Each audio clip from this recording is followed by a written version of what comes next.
One interview I get asked about a lot is the interview I did with Ronnie James Dio at his house in Los Angeles in 2004 for our first film, Metal A Headbanger's Journey. And you know, I've talked a lot about this film in the past, but after sitting down and watching it again after many years away from it, it made me realize how important this interview was to our first movie. When we set out to make that film, we knew we wanted to talk about the church burnings that had happened in Norway and the role of Satan and Satanism in metal. But Ronnie took that topic to a whole nother level and made me realize that metal has a lot to say about religion, about the difference between good and evil, and the difference between God and the devil, and these questions that are fundamentally human. And it also made me realize that I really miss Ronnie. I'm sure you do too. And so I'm glad that we can share this clip with you. Tell me about what Holy Diver is about. Well, Holy Diver actually is a really kind of religious song. I mean, it's once again based from a religious attitude. I have a tendency to do that a lot too, because I think that, especially the religion that I grew up with, Catholicism, has gotten itself so far behind the current current method of healing, because it's so steeped in the past, that I've always had to go at them for really teaching by fear more than teaching by love. Of course they teach by love too, but I was always afraid as a kid of the nuns, you know, the big penguins who were going to like smack you in the head with a ruler, which is what they always did anyway. Or the fact that you know, if you do something wrong, you're going to go to hell, and you know, you're going to suffer terribly. And whoa, I mean, give me a break here. What's going on? Here's your God. He's that man nailed up on a cross there. You know, oh my God. Again, it was so much more by fear that I just really divorced myself from most of those attitudes. So anyway, the song Holy Diver is really about a Christ figure who on another place, not Earth, has done exactly the same as we've apparently experienced, or supposed to have experienced on Earth, dying for the sins of man so that man could start again and be cleansed and do it properly.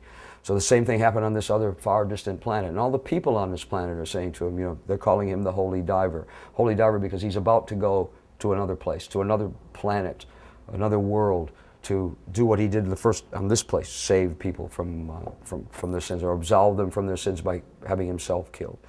And the people are saying to him, "Don't go, no." There's, you know, innuendos of tigers and stripes and hearts and being eaten and you'll die, and it was meant to be, it was meant to show just how selfish humanity is. That this one form of humanity on this one world said, no, don't go down there and save anybody else. Stay here. We need you. You're ours. That's what that was about. We're talking about religion, and we've talked to people about religion on this journey, and about Christianity and about Satanism. And Satanism, as you know, has run through metal music, or at least satanic imagery. And we were in Norway, where a lot of these bands take this stuff very seriously, to the point where they burnt down churches, and there's been murders in that scene. I'm interested to get your perspective on the satanic content in metal, and also how religion has played a part in the music that you've made.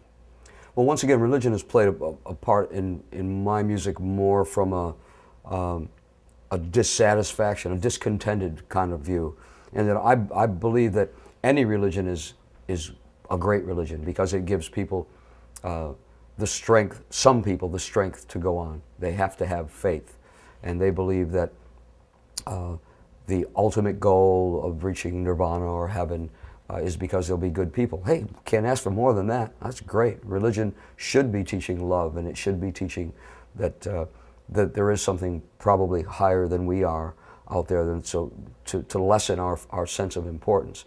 So, you know, as far as religion goes, I've always dealt with it that way, that it's a good thing, but I think maybe sometimes the teachings don't hold true to themselves. Thou shalt not kill, an eye for an eye. No, I don't think so. So that's why for me the whole world is heaven and hell. That song is about that, the fact that we, in my mind, we live in heaven, we live in hell. God and the devil are inherent in each of us. and it's our choice to make. You can take the road to good and take the road to bad. Well, we have a choice. The optimum way to go, of course, is to do the good thing. I totally agree with that. But again, because religion is taught so badly, I think, that I've used it as an example of humanity somehow. I mean, I've done it with other subjects as well, but religion seems to be one that really works. Now, in the music itself, you're talking about generally a lot broader kind of music, heavier, obviously, doomier at times. It just fits the genre. If you're going to write a Gothic song, you're probably not going to write it about how your love affair broke up. So your subject matter becomes a little bit more narrowed. And certainly evil is a great subject. Evil is dark. Evil is something that we know about but don't understand why it happens and don't really ever meet up with the devil. So again, it's kind of having to use your own imagination. It's really the same with a god, unless you believe that it's a white guy sitting with a robe on a chair someplace. You know, obviously it could be an Asian guy doing that, or it could be a woman, or it could be whatever. You know, we don't know these things. So it's good. It lets us use our imagination a little bit. But the themes around evil are just so much more cognizant to the music that we make because of minor keys, because minor keys are so prevalent in most metal music. It's hard to write a song in an entire minor key and talk about, you know, nice things. It just is. So it's a vehicle. It's a good vehicle. In my case, I've done it differently.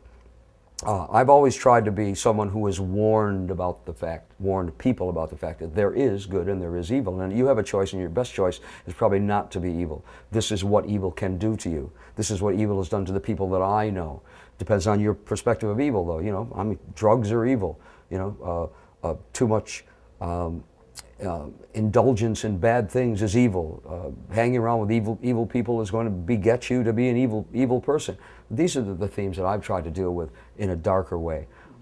Not to say that the devil's lurking around the corner. I'm not one of those who goes to that kind of extreme. I think that has been a problem, that people have taken metal music to that extreme socially.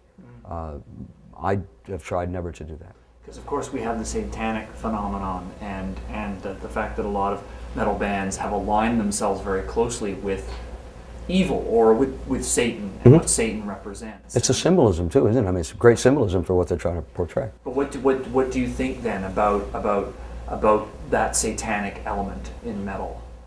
Well, I'm not a Satanist, so therefore I guess I'll have to give them the right to have their religious belief, because that's what that will be. I mean, really, it's like witches at the end of the day. I mean, witches are normally pretty good people, and you know you only get the satanic end of it that happens that way. Just hang on, Ronnie. Yeah, sure. Flip the mag. And What's this called? Slate. Slate. When I apply for the patent, I want to make sure that the slate. Oh. See, and I'll change this part from the black and white thing to something a little bit more evil. Just flip them around. Start with white and black. There you go. Dragon's mouth. Yeah, that's right. Dragon. Let me make a dragon up here. It'll be perfect. Yeah. Black And you open it, flames come out. You're really new. Black and red. Bro. Time of speed. Mark it. So, Ronnie, just continue with your thoughts on the satanic content of heavy metal. Okay, again, you know, from my perspective, it's always been a warning about it. Look, there's evil, a lot of evil out there in the world. In case you don't know that yet, there's a lot of evil in the world. So that's really the way I deal with it. Others, again, go to the extremes and feel that the symbolism, which is incredible for artwork, for stage presentation, it goes well with black leather and chains and all those kind of things, with lights and pyrotechnics. It's just a perfect medium for it. I mean, darkness and then therefore I guess evil is a great medium for this. It's a great petri dish, but it doesn't necessarily mean that you have to go to those extremes where people are, joining the neo-Nazi party and burning synagogues and burning churches or whatever it may be. That I have no time for at all. But I mean, I think it's just because it's again so not known that you can almost say anything you need to. We all know about good, love and be good to your neighbor, but we don't really know what the devil's doing. We don't know what's happening where he's hanging out. Is he there with a slate going, okay, roll him, time to burn another witch somewhere, We don't know anything like that. So you have so much more freedom to create lyrically things. Musically, you know, minor keys are minor keys and rhythms are rhythms, but obviously you must be alluding more to what the subject matter is, because if you're speaking out about how Satan is the coolest guy on the face of the planet, then, you know, that's what you've decided to do. But it's, Yeah. So obviously there's a line with you. You think when kids get around to actually burning churches like they have in Norway and feel very serious about this stuff and actually want to make some kind of broader statement. I mean, we talked to you know, a guy who did burn one of these churches. Mhm.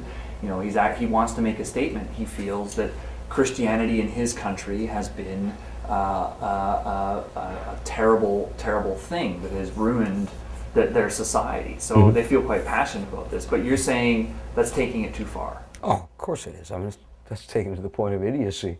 You know, it really is. I mean, we talked earlier about, you know, metal and violence. I mean, you can't get any more violent than that. I mean, what if someone was inside that church? Maybe there were. I don't know. I mean, you have a problem with Christianity, so you have a problem with life as well. You have a problem with this person being alive because they're in there. I mean, it's idiocy. It's complete idiocy. Of course I have a line. I have a line. You know, I have my own moral standards that I must deal with.